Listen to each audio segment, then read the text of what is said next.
Hi everyone, welcome back to Baka Bitches. We are two 30-something-year-olds who love to drink and talk about anime.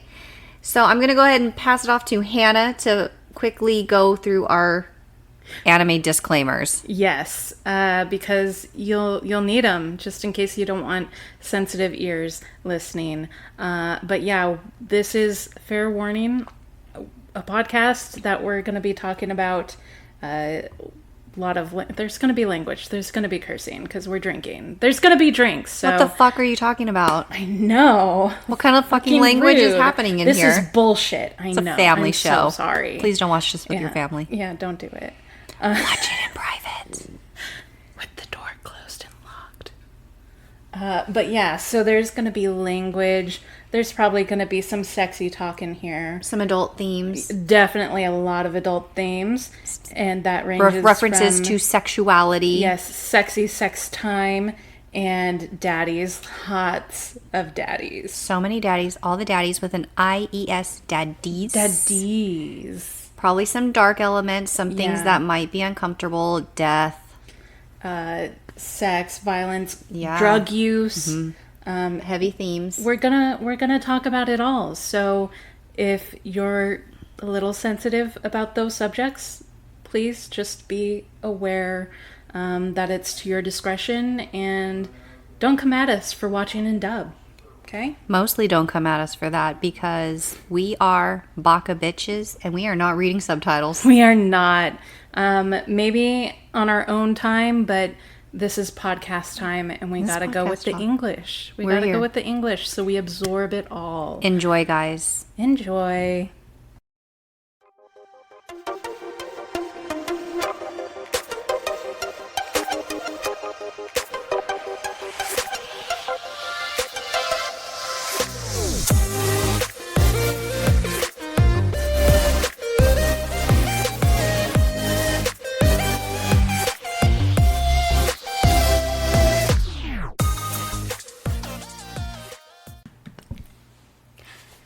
Hi everyone, welcome to Baka Bitches. We are two 30-something-year-olds who love to talk and be Baka Bitches and drink and get back into the groove of things. Yeah. That's fine. We're going to roll with it.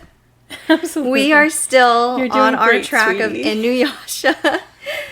But before I jump too far ahead of myself, tonight we are drinking seasonally.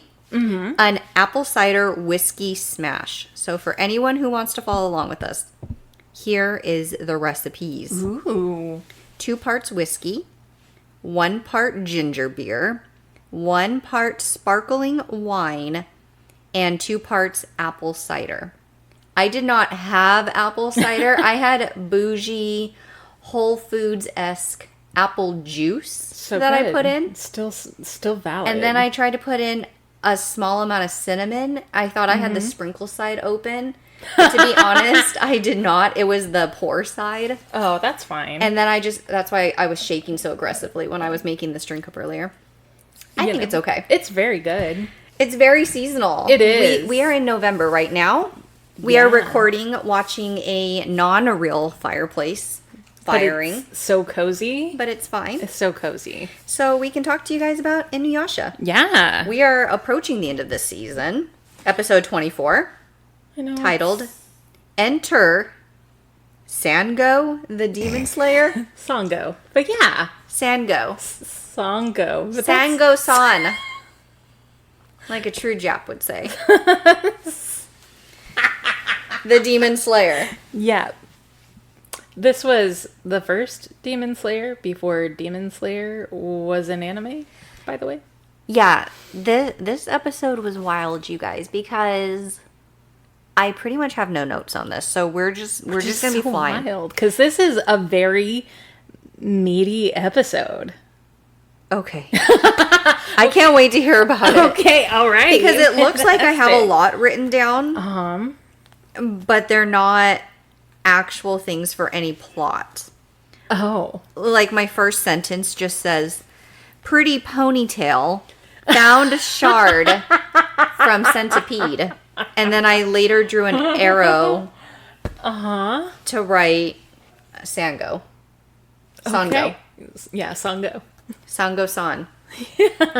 And that was all that I wrote. So I feel like because my writing sucks, it looks like I wrote a lot, but did not really capture a lot. So Hannah, this episode's all you. Okay. That's fine. Carry That's us. fine. Okay, so this is the introduction to Sango, a Perfect. like pivotal character in this anime moving forward. I was like, not up until this point, but okay. Yeah, no. Did not know of their existence. I know. It's because that's the introduction. Okay. So we open up to what do we open up to?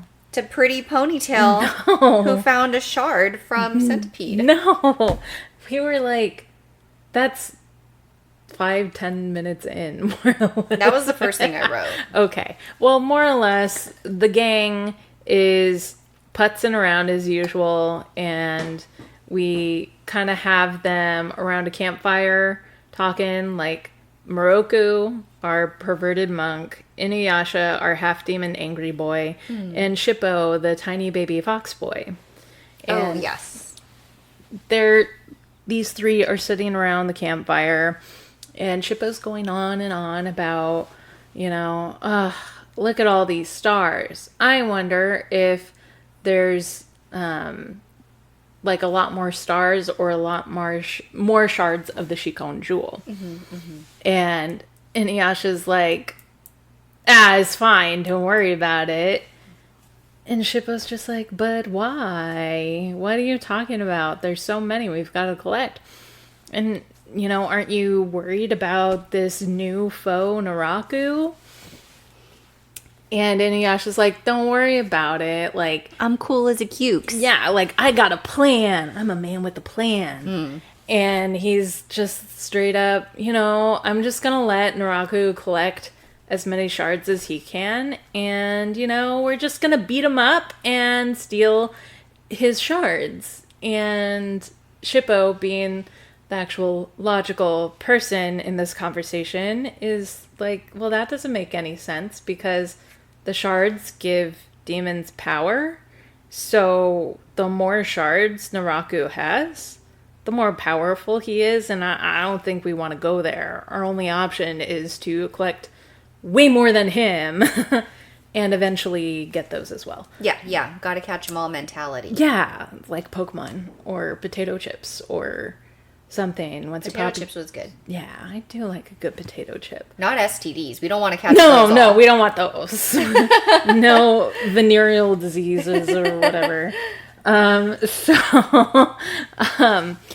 Inuyasha's like, oh, yeah, you're right. Okay, that's fair. So they're talking away, and in the bushes, not by the fire, is Kagome in a sleeping bag trying to sleep. Which is very weird because I feel like you would want to sleep near the fire.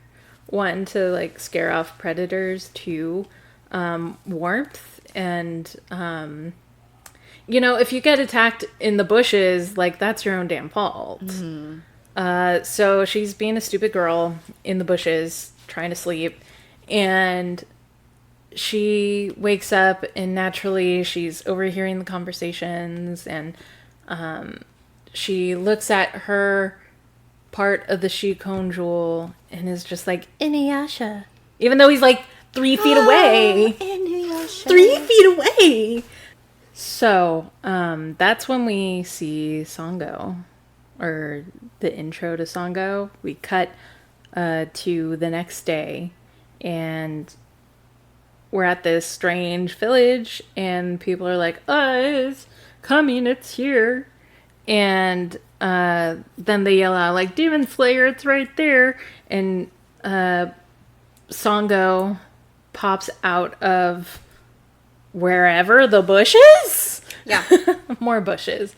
And she slays this giant ass centipede thing.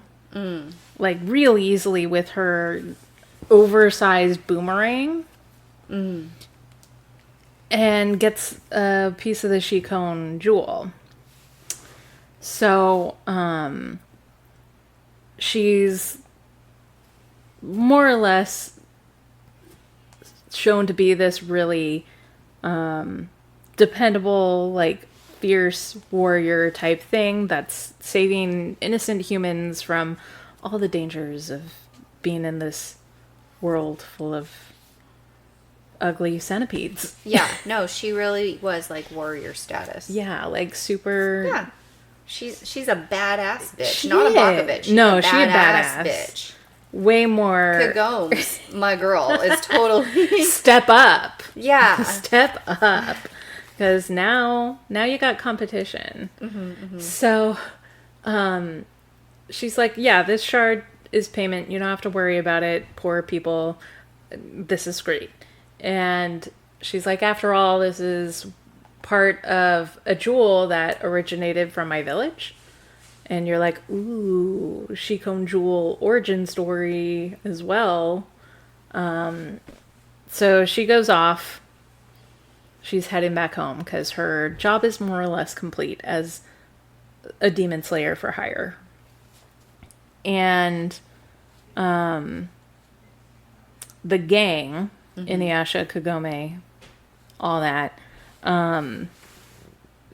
they end up kind of in that village because they had sensed the shard there, which the shard is not there anymore. And they asked the villagers, what's up? What happened? Well, giant centipede and a demon slayer came in and took care of the problem. And everyone was like, demon slayer? Like, this is a very new concept to them. And they're like, yeah, she just took a shard as payment. So, here we are having to take care of the giant-ass dead centipede. And they're like, okay, let's go find girl with shard. And Sango arrives at her village, which is like built like a fort. Fort Knox with thick ass logs that are, probably 30 feet tall or something ridiculous. Yeah, it really did be looking like Gandalf should be standing out front, like, you shall not pass. Like, that was the vibe that I did get from it. It was the vibe. And so she is greeted by all of the villagers, because they all just fam. Yeah. Up in the club, we all Welcome fam. back. Yeah, so they were happy greeting her. She tells everyone, okay, I'm back, and I found these pieces of centipede that we can use for armor, which I don't know how that works, but... Another problem for another podcast. Yeah, I'm not going to get into it, but they can make it. They apparently into armor, and that's going to help them. That's cool. Yeah, you know what? To each their own. You got to do what you got to do to survive. So then a little boy comes out, and he's like, Sango, you're back. And she's like, my little brother Kohaku, because...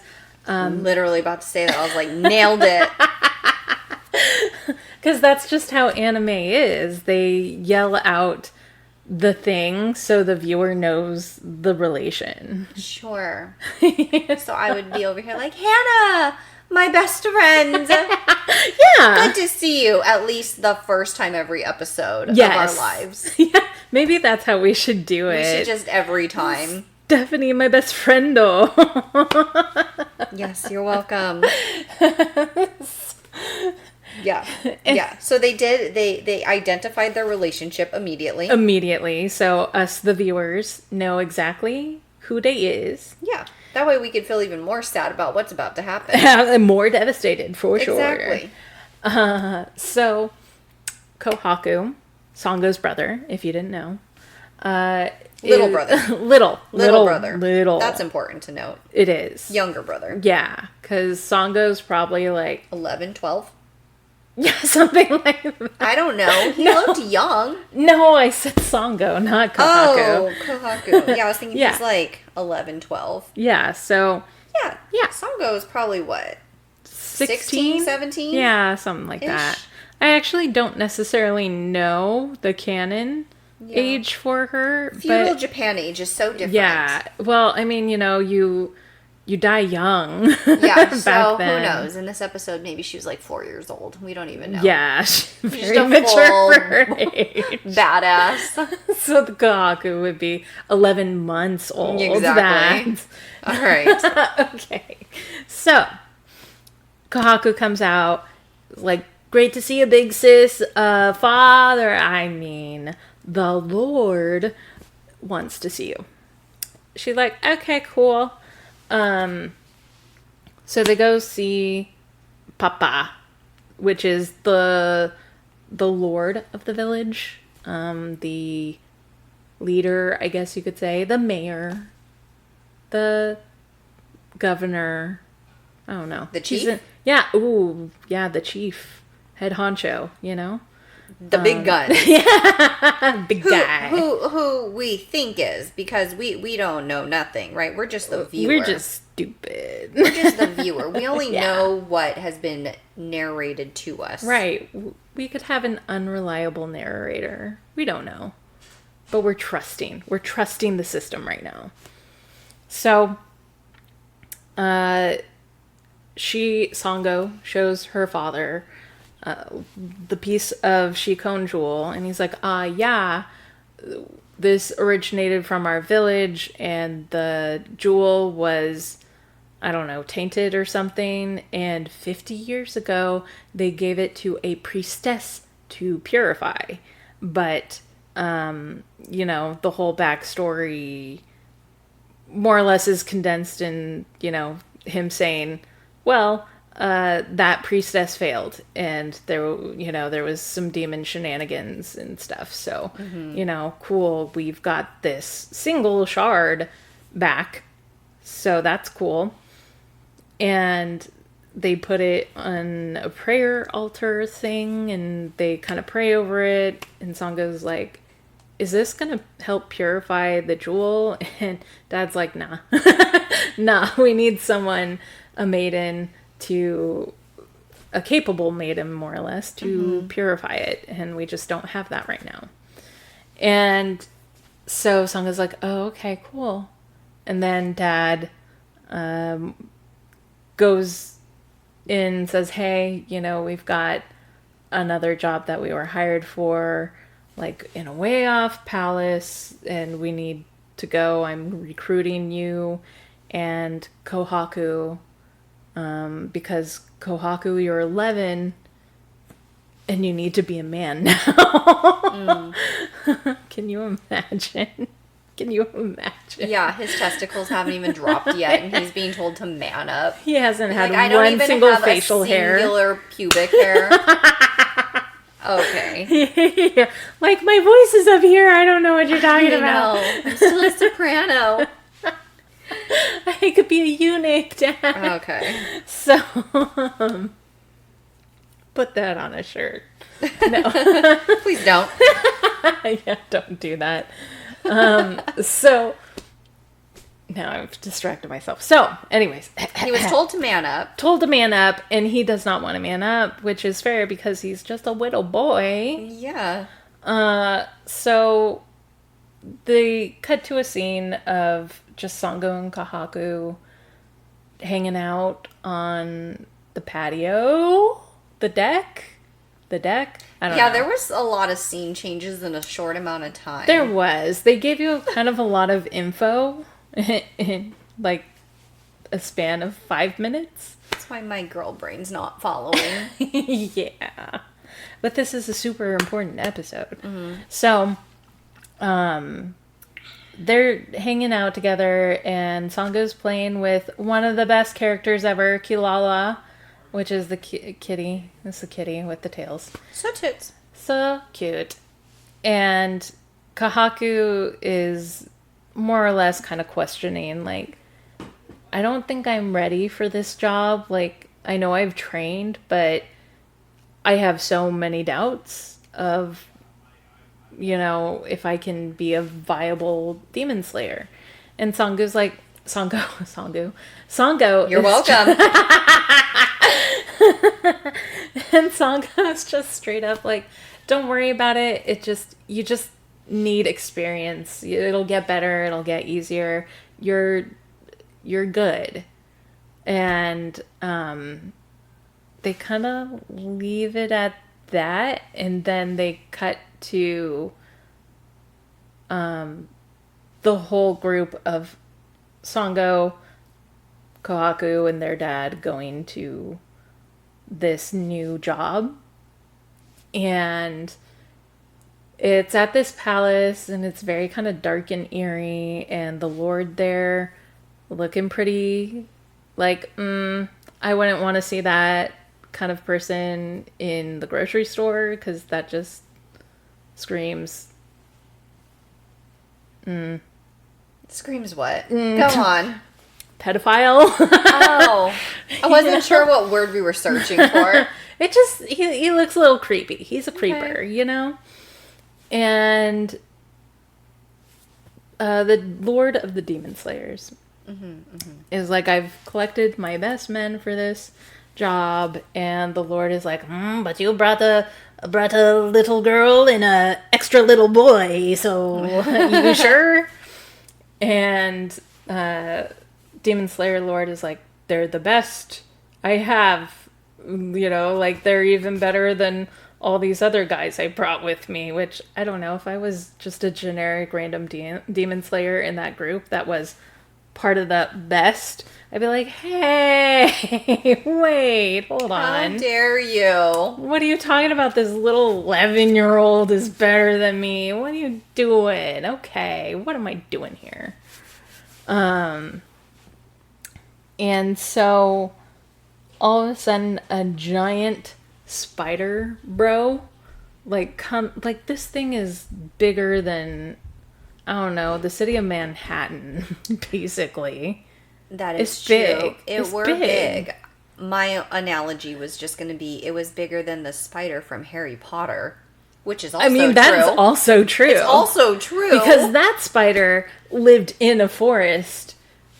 The demon spider, demolished the forest. Yeah. There's a difference. And so the big impending monster is there, and all of these demon slayers kill it so easily. And they're like, oh, victory, I guess. Let's cut this up and use it for armor too. So some of them are cutting the tusks off or whatever. Yeah, they were just going full caveman style on this thing, just forging, hacking, baby. slashing it. I mean, I guess, back in those days, what else can you do? If it's there, it's there. You use what you can. Yeah, you wouldn't want to waste it, but no, I can't imagine. Not at all. And so, you have these guys kind of distracted, and Sango's in the back just this is really weird. This shouldn't have been this easy. And her instinct, as all women instincts are, so accurate. Yeah, never wrong. She was so right, because as they're all distracted, you see a sickle on a chain just come in and slice demon slayers all in half. Yeah, I did seen that. Yeah, that was brutal. It was brutal. And you understand that that's Kohaku's weapon. And so Sango is shocked. What is going on, Kohaku? Why did you literally kill our father and our villagers? Yeah. And it turns out that he was possessed, I guess you could say, under the influence of a little spooter that was on his neck. Yeah. And a web, a little string of silk that led to the Lord of the Palace, the creeper dude that you don't want to see in the grocery store, because he be creeping. And Sango's it was you. and starts going after him with her giant ass boomerang weapon. And she's cutting down his samurai, I guess you could say, his swordsmiths and stuff. And then we also cut to a different dude who is like this sickly prince of the palace. And he be resting, or trying to be resting. Trying to be resting, because he be sick. Yeah. Just, just one of those, which I guess is pretty common back then, just to have a sickly lord all the time. It's probably from all the incest. Yeah, that probably checks out. Okay. That's why I assume that they're sick all the time, but yeah. Genetics should not be be that closely related. Yeah. My brother cousin, you are here. Yeah, exactly. So he's sick, and some other attendees, what would you call them? Handmaids? Male maids? Guys. Right. His servants, whatever. Yeah, servants. We're kind of telling them, there's demon slayers here trying to protect you and get, the demon situation under control, so you don't have to worry about it. He's like, oh, okay, that's great. Okay, cool. And that's my interpretation. No, this is good. I feel like I'm watching the episode all over again. Because literally from that first sentence I read to you, Pretty Ponytail found Shard from Centipede. My next bullet was, they be demon slayers. Slaying them demons. Who ended up getting slain. That was true. my next bullet. And I feel like you've just given all the filler for what happened to lead up to that point. It's that I was details. over here just like, da-da-da-da-da. I'm just a girl. Like, not paying just any attention. Vibing. I don't know what's going on. I'm just happy to be here. I mean, yeah, for sure this Appy cider whiskey smash be smashing right now. Clearly, I can feel it in the back of my head. It's a great little vibe. I keep eyebrowing right now. Oh my gosh. Just maybe I gotta like dance a little. I need to do something. Yeah, okay. All right, so you got us all filled in. Yeah, okay, so at that point, when Sango realizes that the Lord of the Palace is actually the real bad guy. Yeah. And that's why it was so easy to slay that decoy. Mm-hmm. She was about to lay some hands on this Lord, but she gets, like, straight up shot with arrows. Yeah. Or, no, sorry. It was Kohaku. Yes. Who got shotted with the arrows. Yes. And then the bad guy, the head honcho bad guy was like, kill the siblings, kill both the siblings. Kill him. So then more arrows go flying. Yeah. Hits Sango-san here. And then suddenly ultimate bad guy gets got. Shanked-ith. Yeah, Shanked-ith by the sickly prince who has enough strength after all. Yeah, who's the son of the Lord technically, but not really. Genetics we don't know. But then didn't he say, "But this isn't my father"? Yeah, I think he meant that in the sense that like a demon took him over and this probably is no longer the person he was. Yeah, like because I think in that sense.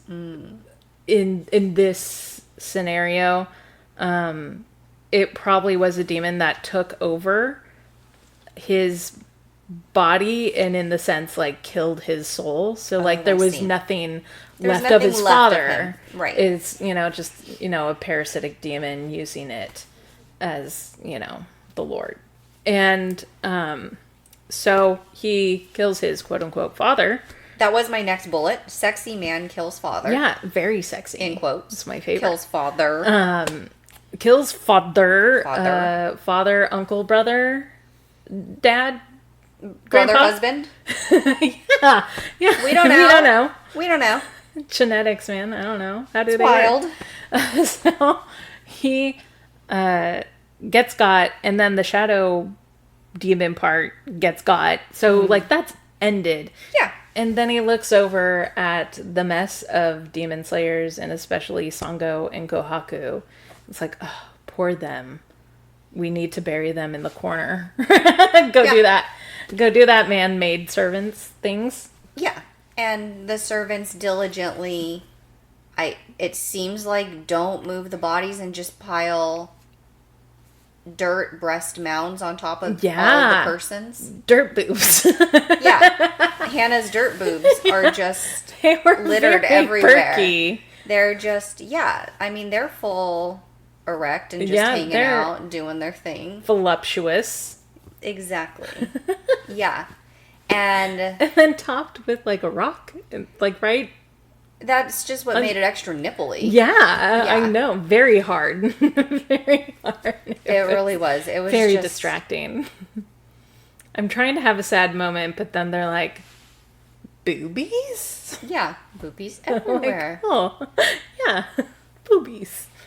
I don't know. So, and I think before anything else happens, Yes. then we cut scene Yes. back to Kagome and team traveling. As they do. And that's when they were at the village that you mentioned earlier, and they were kind of getting some deets about, okay, well, what has happened at this village? Like, this village is abandoned. Like, what is going on?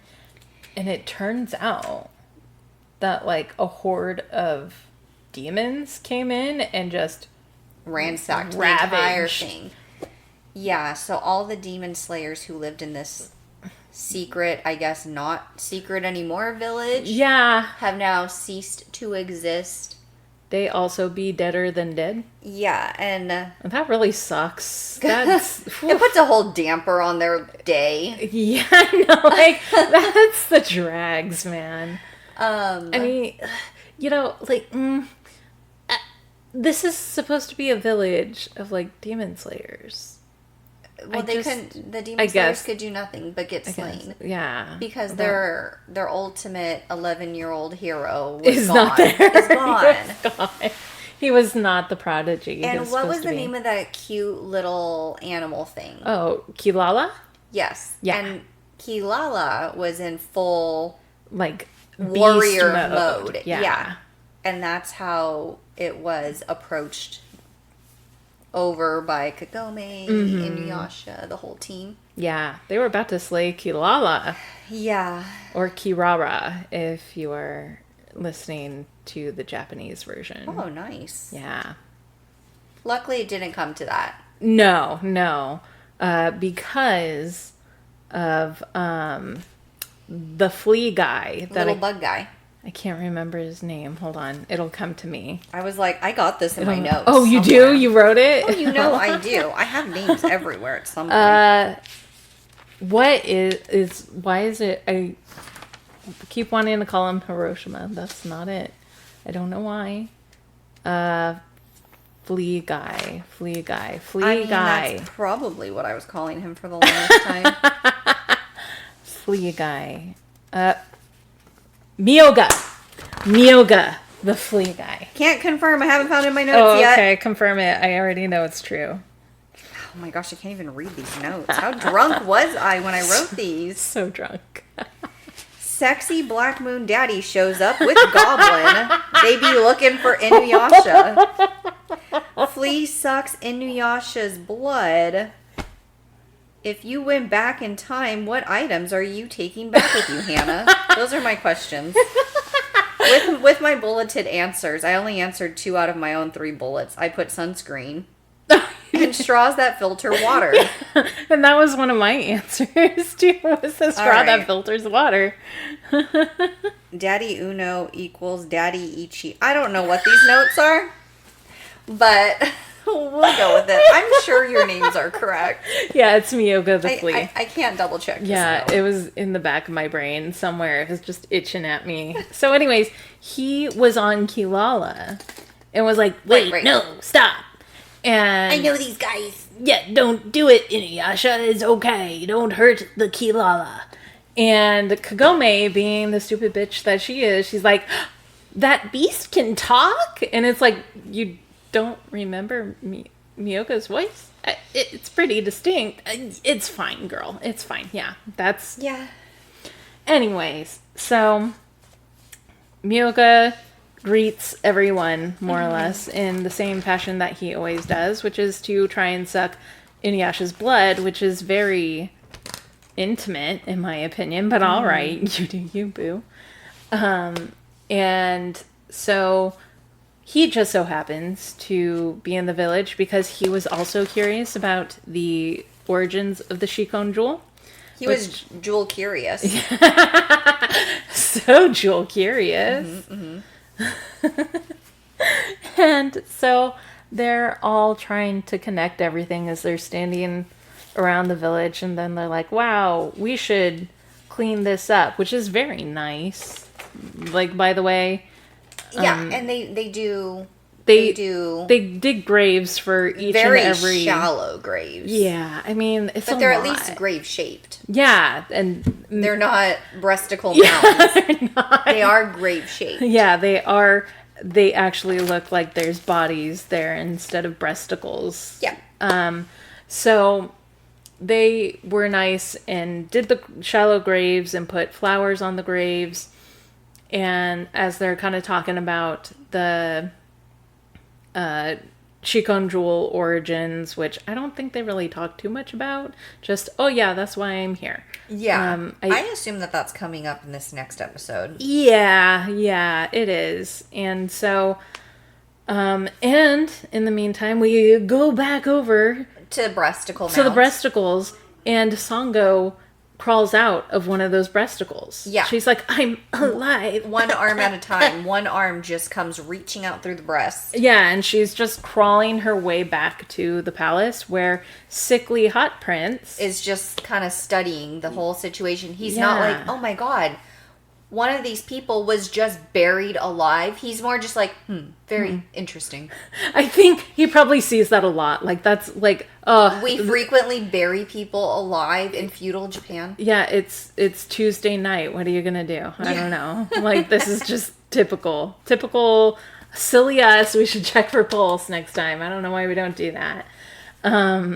So she crawls her way out of her grave to the prince, and the prince is like, okay, I'm gonna get like people to come help you, and we're gonna heal you.